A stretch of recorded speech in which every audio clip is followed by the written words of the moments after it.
بسم اللہ الرحمن الرحیم سبحان الذي اسرى بعبده ليلا من المسجد الحرام إلى المسجد الأقصى الذي باركنا حوله لنريه من آياتنا إنه هو السميع البصير۔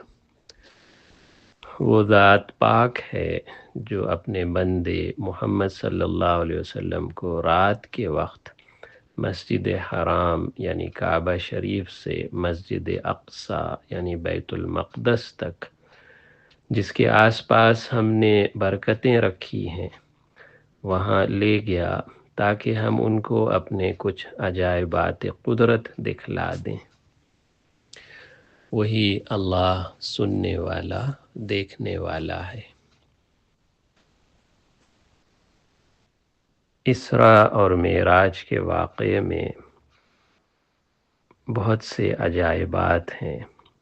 اتنی بڑی مسافت اور فاصلے کو اتنے تھوڑے عرصے میں طے کر لینا اور آسمانوں پر جانا، وہاں کے عجائبات کا مشاہدہ کرنا اور انبیاء علیہ السلام سے ملاقات، اور یہ سفر صرف روحانی نہیں تھا بلکہ جسمانی تھا، اور احادیث شریفہ میں اس کی تفصیل آئی ہے۔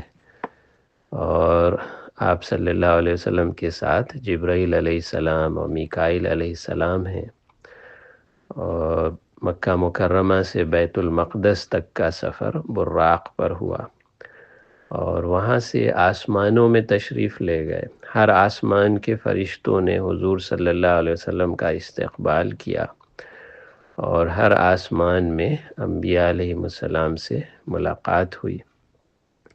پھر ساتوں آسمان سے اوپر تشریف لے گئے، ایک جگہ جہاں قلم کے تقدیر لکھنے کی آواز سنائی دے رہی تھی۔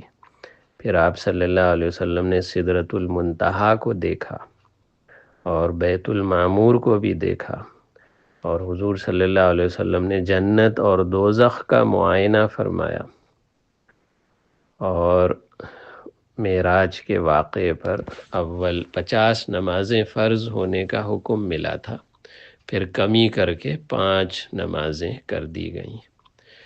آپ صلی اللہ علیہ وسلم واپس تشریف لائے اور بیت المقدس میں انبیاء علیہ السلام کے ساتھ نماز عطا فرمائی۔ آپ صلی اللہ علیہ وسلم کی سیرت، قربانیاں، دعوت کا مزاج، سنت، طریقے سیکھیں، قضائے عمری اور تمام معاملات کی صفائی کریں، اور دین کی محنت